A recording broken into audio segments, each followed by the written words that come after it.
প্রাণ প্রাণেশো হে। Class 7 lesson 9 J C Bose a beautiful mind.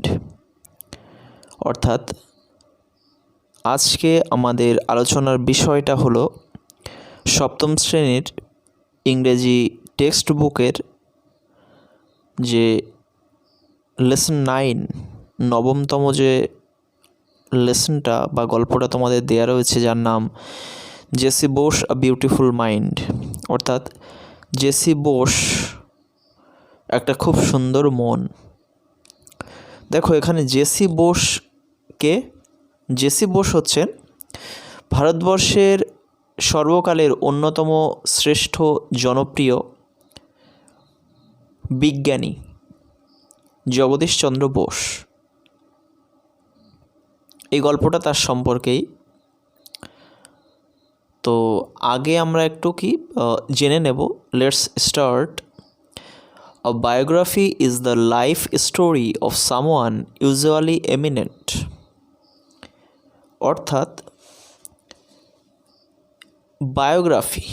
Biography মানে হচ্ছে জীবনী। কারো জীবন সম্পর্কে যখন কোনো রাইটিং লেখা হয় বা গল্প লেখা হয় তখন সেটা আর গল্প থাকে না, সেটাকে বায়োগ্রাফি বলা হয়, যার বাংলা হচ্ছে জীবনী।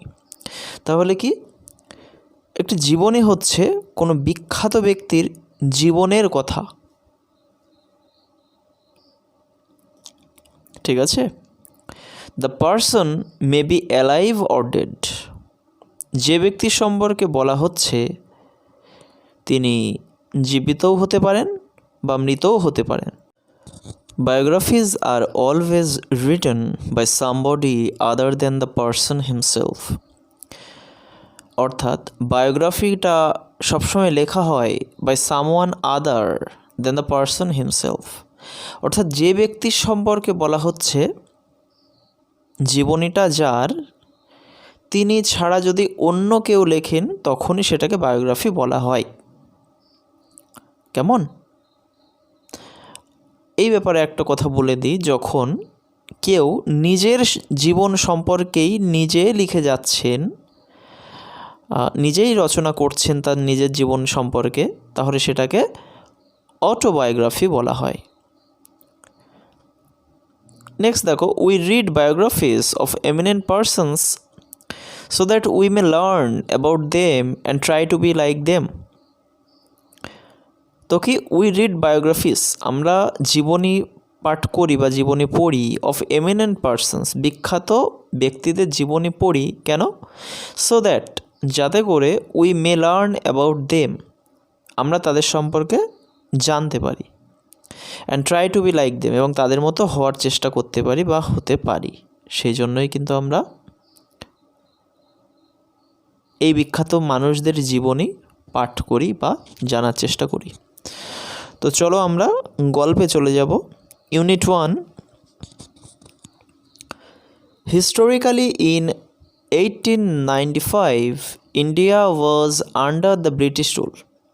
হিস্টোরিক্যালি অর্থাৎ ঐতিহাসিকভাবে ইন 1895 সালে ভারতবর্ষ ব্রিটিশ অর্থাৎ ইংরেজদের শাসনের অধীনে ছিল। A different history was made that year at the town hall in Calcutta. কলকাতার যে টাউন হল আছে একটা জায়গা, সেই টাউন হলে একটা ডিফারেন্ট হিস্ট্রি, একটা অন্য ধরনের একটা ইতিহাস ওয়াজ মেড, রচিত হয়েছিল বা ইতিহাস ঘটতে দেখা গিয়েছিল ওই বছর, অর্থাৎ 1895 সালে কলকাতার টাউন হলে ব্যাপারটা ঘটেছিল। An interesting demonstration was performed by Jagadish Chandra Bose, an assistant professor of Presidency college. অর্থাৎ অ্যান ইন্টারেস্টিং ডেমনস্ট্রেশন, একটা আকর্ষণীয় ডেমনস্ট্রেশন মানে অ্যাকচুয়ালি বৈজ্ঞানিক কার্যকলাপ। তোকে একটা আকর্ষণীয় বৈজ্ঞানিক কার্যকলাপ কি হয়েছিল? ওয়াজ পারফর্ম করা মানে মানে কোনো কিছু দেখানো আর কি। তোমরা জানো পারফর্ম করে স্টেজের পরে। তো কি পারফর্ম বাই জগদীশচন্দ্র বোস, মানে জগদীশচন্দ্র বসু একটা আকর্ষণীয় বৈজ্ঞানিক কার্যকলাপ আমাদেরকে দেখিয়েছিলেন। সেই জগদীশচন্দ্র বসুটাকে an assistant professor of Presidency College, Presidency কলেজের, কলকাতায় প্রেসিডেন্সি কলেজ আছে, তো সেই প্রেসিডেন্সি কলেজের অ্যাসিস্ট্যান্ট প্রফেসর, সহকারী অধ্যাপক জগদীশচন্দ্র বসু। ওকে, দেখো নেক্সট লাইন।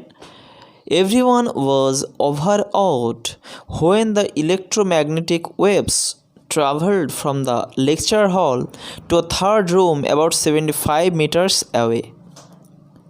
তো কী হয়েছে? এভরিওয়ান ওয়াজ overawed, প্রত্যেকেই অভিভূত হয়ে গিয়েছিল বা একেবারে হতবাক হয়ে গিয়েছিল। when the electromagnetic waves, electromagnetic মানে তড়িৎ চুম্বকীয়, ওয়েভস মানে তরঙ্গ, এই তড়িৎচুম্বকীয় তরঙ্গ ট্রাভেলড অর্থাৎ অতিক্রম করে গিয়েছিল ফ্রম দ্য লেকচার হল। লেকচার হল মানে তোমরা বুঝতে পারছো যেখান থেকে জনগণের উদ্দেশ্যে বা ছাত্রছাত্রীদের উদ্দেশ্যে কিছু বলা হয়। সেই লেকচার হল থেকে কোথায় চলে গিয়েছিল? To a third room about 75 metres away, 75 metre দূরের কোনো একটা তৃতীয় ঘরে ওখান থেকে ট্রাভেল করে, অতিক্রম করে সেই ঘরে চলে গিয়েছিল তড়িৎ চুম্বকীয় তরঙ্গ। এগুলো কে করেছিলেন? জগদীশচন্দ্র বসু করেছিলেন। These waves passed through 3 solid walls, এই যে তরঙ্গগুলো, এই তরঙ্গগুলো কি পাসড অর্থাৎ অতিক্রম করে গিয়েছিল বা ভেদ করে গিয়েছিল থ্রু 3 সলিড ওয়ালস, 3টে সলিড মানে এখানে পুরু, 3টে পুরু দেওয়াল ভেদ করে কিন্তু ওই সেই তৃতীয় কোনো একটা ঘরে গিয়েছিল, এটা আমাদের ভুললে চলবে না। This was a remarkable and path breaking incident which paved the way for future research all over the world. তো কী হলো? দিস ওয়াজ আ রিমার্কেবল, এটা একটা স্মরণীয়, হ্যাঁ মনে রাখার মতো, অ্যান্ড পাথ ব্রেকিং ইনসিডেন্ট, এবং পাথ ব্রেকিং ইনসিডেন্ট মানে পথ প্রদর্শক হওয়া একটা ঘটনা, ঠিক আছে? এটা একটা উল্লেখযোগ্য এবং পথ তৈরি করার মতো ঘটনা ছিল। Which paved the way for future research all over the world, যেটা কিনা কী করেছিল? পৃথিবীর ভবিষ্যতের যে গবেষণা আর কি, future research all over the world, সমগ্র পৃথিবীব্যাপী ভবিষ্যতের যে গবেষণাগুলো তার পেভড, তার কিন্তু পথ তৈরি করে দিয়েছিল। ওকে, নেক্সট প্যারাগ্রাফ দেখো। Born on 30th November 1858 at Bikrampur, now Munshiganj district of Bangladesh, Jagadish Chandra Bose was a man of diverse talents, a physicist, biologist, botanist, as well as a writer of science fiction. তাহলে দেখো 30শে November 1858 সালে জন্মেছিলেন জগদীশচন্দ্র বসু বিক্রমপুরে, জায়গাটার নাম গিয়েছিল বিক্রমপুর। সেটা এখন বাংলাদেশের মুন্সিগঞ্জ জেলার অন্তর্গত, এখন আর আমাদের দেশে নেই, ইন্ডিয়াতে আর নেই, সেটা এখন বাংলাদেশে। এবার যখন ভারতবর্ষে, এবং কারণ প্রথম লাইনেই তোমরা দেখতে পাচ্ছ 1895 সালে India was under the British rule, Bharatvarsha সেই সময় ব্রিটিশদের শাসনে ছিল, আর তখন তো বাংলাদেশ আর ভারতবর্ষ একই ছিল, অবিভক্ত ছিল। তো সেটাই আর কি, বর্তমানে বাংলাদেশের মুন্সিগঞ্জ জেলায় এটা অবস্থিত, সেই বিক্রমপুর। বলছে সেখানে তিনি জন্মেছিলেন। Jagadish Chandra Basu was a man of diverse talents, diverse talents মানে বহুমুখী প্রতিভার মানুষ ছিলেন জগদীশচন্দ্র বসু। সেগুলো কি কি? সেই বহুমুখী প্রতিভা, আ ফিজিসিস্ট অর্থাৎ একজন পদার্থবিদ, আ বোটানিস্ট মানে ফিজিসিস্ট, তারপরে বায়োলজিস্ট মানে কি? জীববিদ আর কি, যিনি জীবজন্তু নিয়ে কাজ করেন, প্রাণীবিদ বলা যায়। বোটানিস্ট মানে হচ্ছে উদ্ভিদবিদ, মানে যিনি উদ্ভিদ নিয়ে কাজ করেন, উদ্ভিদ বিজ্ঞানী। As well as a writer of science fiction, তা শুধু এগুলোই নয়, তিনি কল্পবিজ্ঞান, সায়েন্স ফিকশন মানে কল্পবিজ্ঞানের লেখক ছিলেন। His father ভগবান Chandra Bose was a leader of the ব্রাহ্ম সমাজ, তার বাবা ভগবান চন্দ্র বসু তিনি কি ব্রাহ্ম সমাজের নেতা ছিলেন। হি worked as a deputy magistrate in Faridpur, Bardhaman and in other places. অর্থাৎ তার বাবা কি ওয়ার্কড কাজ করতেন, জব করতেন as a deputy magistrate in Faridpur, Bardhaman and other places. Faridpur, Bardhaman এবং অন্যান্য বেশ কিছু জায়গার ডেপুটি ম্যাজিস্ট্রেট হিসেবে তিনি কাজ করেছেন বা কাজ করতেন। Jagadish চন্দ্র's education started in a vernacular school because his father believed that one must know one's mother tongue before learning any other language. দেখো কতটা গর্বের বিষয়। Jagadish চন্দ্র's education started in a vernacular school. Jagadish Chandra বসুর পড়াশুনো শুরু হয়েছিল ভার্নাকুলার স্কুল, মানে যে স্কুলে মাতৃভাষার মাধ্যমে শিক্ষা দেওয়া হয় আর কি। বাংলা ভাষার এক্ষেত্রে বাংলা ভাষার মধ্যে শিক্ষা দেওয়া হয়। বাংলা ভাষার মাধ্যমে যে স্কুলে শিক্ষা দেওয়া হয় সেই স্কুলগুলোকে ভার্নাকুলার স্কুল বলা হয়।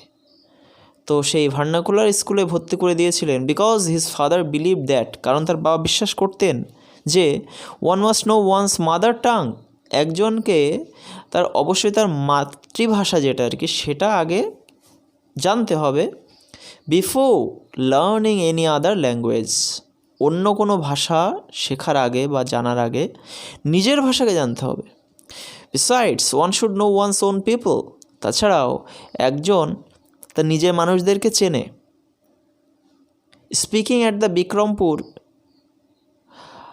Besides one should know one's own people, মানে তাছাড়াও একজন, মানে তার বাবা বিশ্বাস করতেন যে একজনকে অবশ্যই তার নিজের মানুষদের জানা উচিত, নিজের দেশের মানুষদের জানা উচিত। পরের লাইন দেখো, speaking at the Bikrampur conference in 1915 Bose said, মানে 1915 সালে বিক্রমপুরে একটা কনফারেন্স হচ্ছিল, সেখানে বোস উপস্থিত ছিলেন। কি সেখানে বোস সেইড, সেখানে বোস বলেছিলেন, at that time sending children to English schools was a privileged status symbol. ওই সময়ে, কার সময়ে?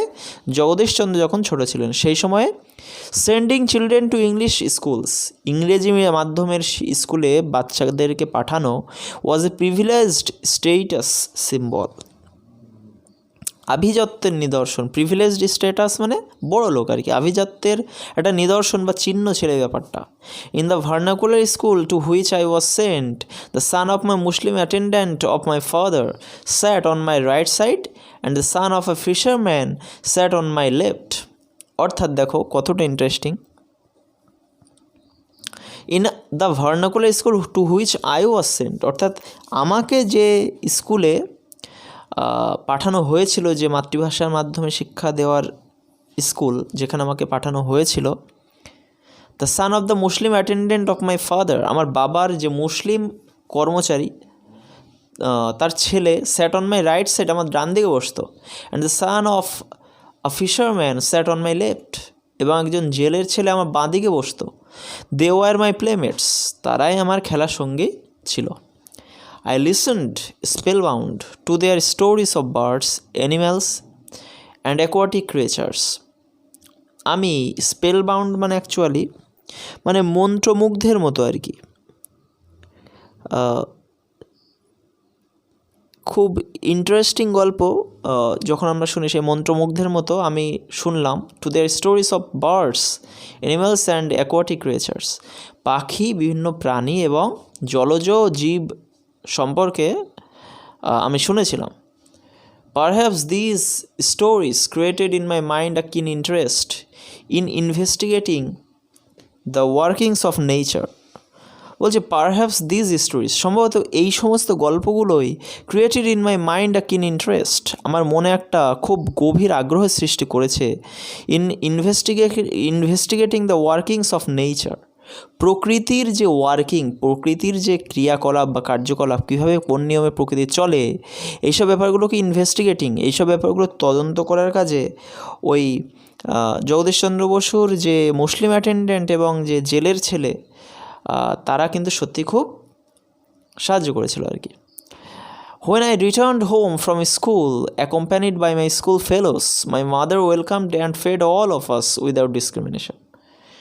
তাহলে দেখো, যখন আমি বাড়ি ফিরতাম স্কুল থেকে, accompanied by my school fellows, মানে আমার স্কুল ফেলো মানে বন্ধু বলা যায়, সহপাঠী অ্যাকচুয়ালি। তো আমার সহপাঠীদের সঙ্গেই, অ্যাকম্প্যানিড মানে সঙ্গ দিয়ে আর কি, মানে সঙ্গেই তারা আসতো আমার সঙ্গে।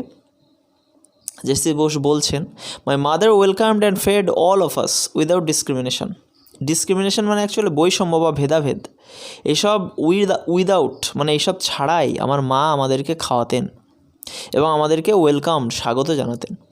ইট was because of my childhood friendship with them that I could never feel that there were creatures who might be labelled low caste. It was because of my childhood friendship with them, তাদের সঙ্গে আমার এই শৈশবের বন্ধুত্ব থাকার কারণেই that I could never feel that, আমি কখনো বুঝতেই পারিনি বা আমি কখনো অনুভবই করিনি দ্যাট দেয়ার ওয়ার ক্রিয়েচার্স, এরকম কোনো জন্তু বা প্রাণী আছে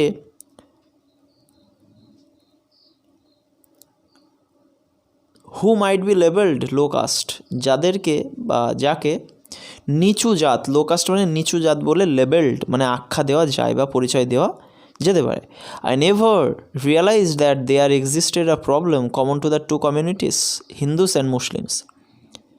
আমি কখনোই বুঝতে পারিনি, রিয়েলাইজ করা মানে বুঝতে পারা বা শনাক্ত করা, আমি বুঝতে পারিনি that there existed a problem, যে একটা সমস্যা ছিল, common to the two communities, দুটো সম্প্রদায়, কমিউনিটিস মানে সম্প্রদায়, দুটো সম্প্রদায়ের মধ্যে আর কি কমন ছিল কি, হিন্দুস অ্যান্ড মুসলিমস, হিন্দু এবং মুসলিমের মধ্যে যে সমস্যা ছিল, এটা আই নেভার রিয়েলাইজড দ্যাট, আমি এটা কখনো বুঝতেই পারিনি এই ব্যাপারটা। In 1869, Bose joined Hare School and 6 years later he was admitted to St. Xavier's School in Calcutta. 1869 সালে বসু বা জগদীশচন্দ্র বসু হেয়ার স্কুলে ভর্তি হয়েছিলেন আর কি, অ্যান্ড 6 years later, এবং 6 বছর পরে he was admitted to Saint Xavier's School in Calcutta, কলকাতার সেন্ট জেভিয়ার্স স্কুলে তাকে পাঠানো হয়েছিল। He passed the entrance examination and joined Saint Xavier's College of Calcutta, তিনি প্রবেশিকা পরীক্ষা যেটাকে বলে এখনও আছে তোমরা জানো, এন্ট্রান্স এক্সামিনেশন প্রবেশিকা পরীক্ষা পাশ করেছিলেন, and joined Saint Xavier's College of Calcutta, এবং তিনি কলকাতার সেন্ট জেভিয়ার্স কলেজে যোগদান করেছিলেন। It was here that he came in contact with Jesuit Father Eugene Lafont, who played a significant role in developing his interest in natural science. তো কি, it was here that he came in contact, এটা সেই জায়গা ছিল যেখানে তিনি সংস্পর্শে এসেছিলেন, কন্ট্যাক্টে এসেছিলেন with Jesuit Father Eugene Lafont, Jesuit Father Eugene ল্যাফন্টের কন্ট্যাক্টে আসতে পেরেছিলেন এই জায়গাতে, কি, who played a significant role in developing his interest in natural science, যিনি কিনা একটা খুব গুরুত্বপূর্ণ ভূমিকা পালন করেছিলেন এই জেসি বোসের মনে প্রাকৃতিক বিজ্ঞানে ইন্টারেস্ট বাড়িয়ে দিয়েছিল আর কি। Later, Bose went to England and secured admission in Christ College, Cambridge, to study natural science in 1884. তাহলে কি হয়েছে, পরবর্তীকালে Bose went to England, Bose ইংল্যান্ডে গিয়েছিলেন, and secured admission to Christ College, এবং ক্রাইস্ট কলেজে তিনি অ্যাডমিশন বা ভর্তির ব্যাপারে ভেবেছিলেন। আর কোথায়, ক্যামব্রিজেও তিনি গিয়েছিলেন টু স্টাডি ন্যাচারাল সায়েন্স, প্রাকৃতিক বিজ্ঞান পড়ার জন্যে। In 1884 he received the natural science tripos from the University of Cambridge and BSc degree from the University of London. তাহলে দেখো 1884 সালে তিনি JC Bose natural science tripos পেয়েছিলেন, একটা সম্মান, ভীষণ বড় সম্মান, from the University of Cambridge বিশ্ববিদ্যালয় থেকে তাকে এটা দেওয়া হয়েছিল, and BSc degree from the University of London, এবং লন্ডন এর যে কলেজ ছিল আর কি, ইউনিভার্সিটি, তার থেকে জগদীশচন্দ্র বোসকে বিএসসি ডিগ্রিটা দিয়ে দেন। The following year Bose joint Presidency college as অফিসিয়েটিং professor of physics. পরের বছরে বোস জয়েন্ট প্রেসিডেন্সি কলেজে যোগদান করেছিলেন তিনি টিচিংয়ের জন্য as অফিসিয়েটিং professor of physics. অফিসিয়েটিং professor মানে হচ্ছে মানে হেল্প যারা করে আর কি। অফিসিয়েটিং প্রফেসর মানে কিছুটা সাহায্যকারী প্রফেসর আর কি। সেই হিসেবে তিনি প্রেসিডেন্সি কলেজে কাজ করা শুরু করেছিলেন। But he was not provided facilities of research, কিন্তু তাকে গবেষণা করার জন্য ফ্যাসিলিটি দেওয়া হতো না। He was also offered lower salary than his European colleagues, তাকে অল্প বেতন দেওয়া হতো তার ইউরোপিয়ান কলিগদের থেকে। Bose had a remarkable sense of self respect, বোসের একটা ছিল অবিস্মরণীয় সেন্স মানে জ্ঞান, কিসের? সেলফ রেসপেক্ট, আত্মসম্মানের জ্ঞান ছিল, অ্যান্ড ন্যাশনাল প্রাইড এবং জাতীয় গর্বও ছিল। Therefore as a sign of protest he continued his teaching assignment for 3 years without accepting his salary. Finally the director of the public instruction and the principal offered him a permanent teaching post. কি দেয়ার four as a sign of protest মানে প্রতিবাদের ভাষা হিসেবে হি continued his teaching assignment for 3 years without accepting his salary, মানে তিনি তার শিক্ষকতা চালিয়ে গিয়েছিলেন ফর 3 years 3 বছর ধরে শিক্ষকতা চালিয়ে গিয়েছিলেন উইদাউট অ্যাকসেপ্টিং হিজ স্যালারি, তার নিজের স্যালারি না নিয়েই। Finally the director of the public instruction and the principal offered him a permanent teaching post. The director of public ইনস্ট্রাকশনের যে পরিচালক তিনি এবং ওই কলেজের প্রিন্সিপাল তাকে একটা চিরকালীন শিক্ষকতার পোস্ট বা আসন জেসি বোসকে দিয়েছিলেন। এরপরে আমরা চলে আসব নেক্সট পার্টে, ইউনিট 2। লেটস কন্টিনিউ, চলো আবার শুরু করি। Bose had invented several sensitive instruments. Bose invented মানে আবিষ্কার করা, বেশ কিছু সেন্সিটিভ ইনস্ট্রুমেন্টস মানে হচ্ছে সংবেদনশীল যন্ত্রপাতি বেশ কিছু আবিষ্কার করেছিলেন যাতে উদ্ভিদ মানে বিভিন্ন উত্তেজনা বোঝা যায় আর কি, মানে উত্তেজনায় সাড়া দেওয়া এই ব্যাপারগুলো বোঝা যেত। One of them is the crescograph which is use to measure the growth rate of plants. তাদের মধ্যে অন্যতম হচ্ছে কি ক্রেস্কোগ্রাফ, যেটা কি না যেটাকে ব্যবহার করা হয় to measure the growth rate of plants, গাছেদের বৃদ্ধির মাত্রা মাপার জন্য এটা ব্যবহার করা হয়।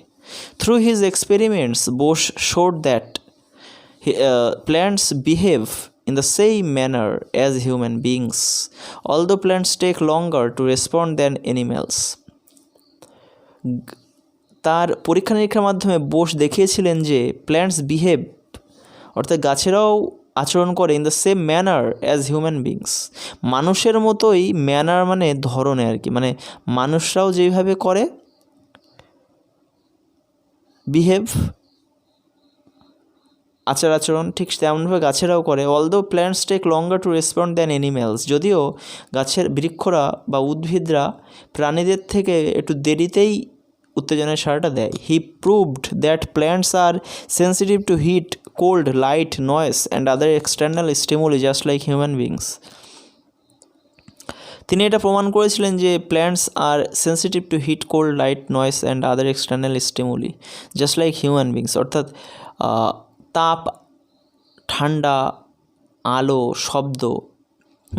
হি প্রুভড তিনি প্রমাণ করেছিলেন দ্যাট প্ল্যান্টস আর সেন্সিটিভ এইসব জিনিসের প্রতি, এই হিট মানে গরম বা তাপ, কোল্ড মানে ঠান্ডা, লাইট মানে আলো, নয়েস মানে কোলাহল, এর প্রতি কি গাছেরা খুব কিন্তু সংবেদনশীল, জাস্ট লাইক হিউম্যান বিংস ঠিক যেমনটা মানুষ। By injecting poison into a living plant, Bosch showed that they react in the same manner as we do. By injecting poison into a living plant, একটা জীবন্ত গাছে বিষ প্রয়োগ করে Bosch showed that, Bosch এটা দেখিয়েছিলেন they react in the same manner as we do, তারাও ঠিক আমাদের মতো করেই রিয়্যাক্ট করে বা সাড়া দেয়। Scientific research on electromagnetic waves was initiated by J.C. Bose in the late 19th century. তড়িৎচুম্বকীয় তরঙ্গ নিয়ে যে গবেষণার ব্যাপার স্যাপার সেটা জেসি বোস 19 শতকের শুরুর দিকে আর কি 19 শতকের শেষের দিকে জেসি বোস ত্বরান্বিত করেছিল বা কাজটা চালু করেছিলেন। It was the Italian scientist Marconi who got the patent for the invention of wireless telegraphy. এটা ছিল ইতালীয় বিজ্ঞানী মার্কনি যিনি প্যাটেন্ট পেয়েছিলেন ওয়্যারলেস টেলিগ্রাফি, অর্থাৎ বেতার যে টেলিগ্রাফি বা যোগাযোগ ব্যবস্থা ফোনের মাধ্যমে।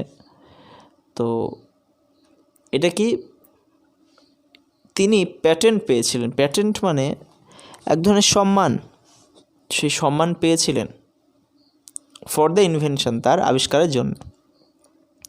But we must remember that Bose's public demonstration in Calcutta along the same line happened much earlier.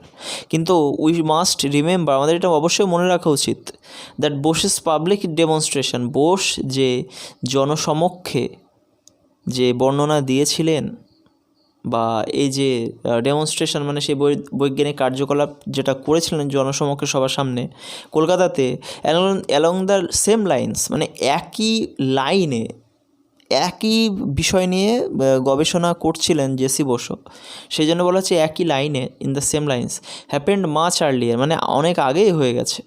Instead of looking for commercial benefit for his inventions, Bose made his inventions public in order to allow others to advance further along the lines of his research.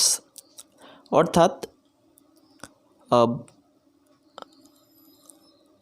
Instead of looking for commercial benefit মানে যে ব্যবসায়ী সুবিধা পাওয়ার পরিবর্তে, looking for মানে actually খোঁজা, তো না খুঁজে ব্যাপারটা যে ব্যবসায়ী সুবিধা না,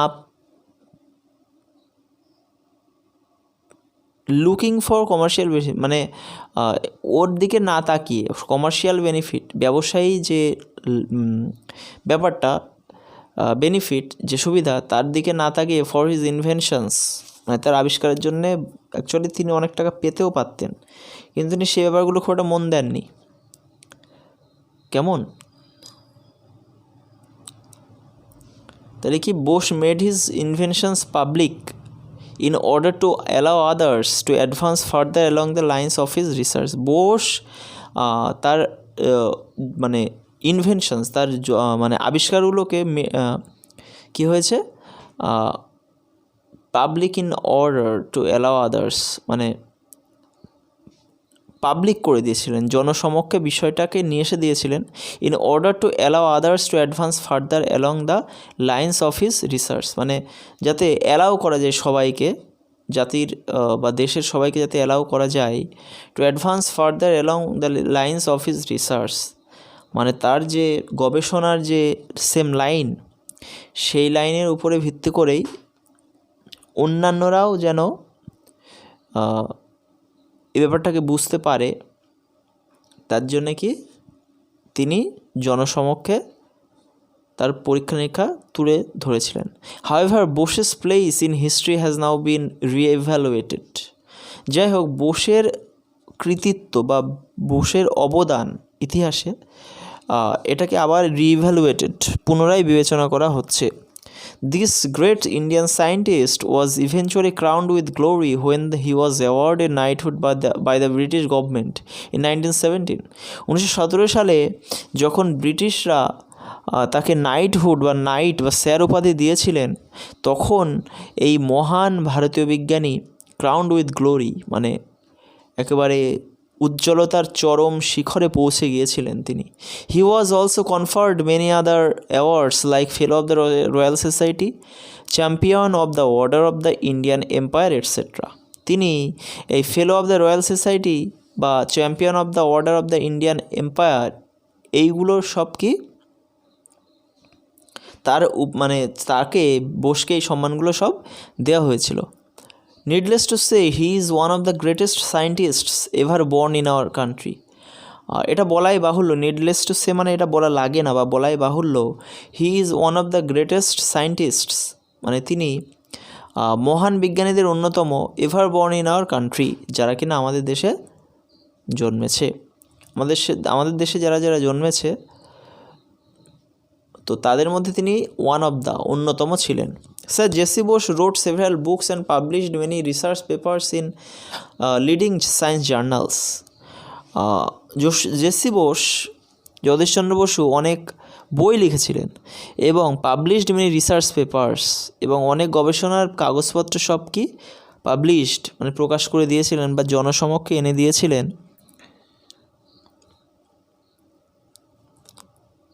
কি ইন লিডিং সায়েন্স জার্নালস। অর্থাৎ লিডিং সায়েন্স জার্নালস মানে দেখো, সায়েন্স জার্নাল মানে হচ্ছে বিজ্ঞানের পত্রিকা, এবং লিডিং মানে যে পত্রিকা সবসময় এগিয়ে থাকে পাবলিশ করার দিক থেকে, সেই লিডিং বা এগিয়ে থাকা বিজ্ঞানের পত্রিকায় তিনি অনেক বই পাবলিশ করেছেন এবং অনেক রিসার্চ পেপার, অনেক গবেষণার কাগজপত্র তিনি পাবলিশ করেছিলেন। Some of his famous books are response in the living and the non-living 1902, the nervous mechanism of plants 1926, major mechanism of plants 1928, etc. অর্থাৎ তার বিখ্যাত কিছু স্মরণীয় বই কী response in the living and the non living, the nervous mechanism of plants এবং major mechanism of plants. In 1896 Bose wrote Niruddesher Khonje science fiction. 1896 সালে বোস নিরুদ্দেশের খোঁজে লেখেন, এটা একটা কল্পবিজ্ঞান। In fact he was the first writer of science fiction in Bangla. অর্থাৎ প্রকৃতপক্ষে তিনিই ছিলেন বাংলা সাহিত্যের প্রথম কল্পবিজ্ঞানের লেখক। In November 1917 Bose founded the Bose Institute at his own house in Calcutta. 1917 সালে বোস ফাউন্ডেড মানে প্রতিষ্ঠা করেছিলেন বোস ইনস্টিটিউট প্রতিষ্ঠা করেছিলেন at his own house in Calcutta. কলকাতাতে নিজের বাড়িতেই তিনি এই বোস ইনস্টিটিউট গঠন করেছিলেন বা স্থাপন করেছিলেন। এটারে actually he donated Bose institute to the nation for research on science.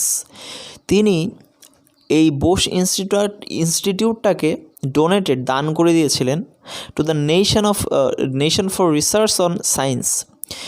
To the nation মানে জাতির উদ্দেশ্যে বা জাতির কাছে বা দেশের লোকের কাছে, ফর রিসার্চ অন সায়েন্স বিজ্ঞানের উপরে গবেষণা করার জন্য তিনি এই যে বোস ইনস্টিটিউট এটাকে জাতির উদ্দেশ্যে দান করে দিয়েছিলেন।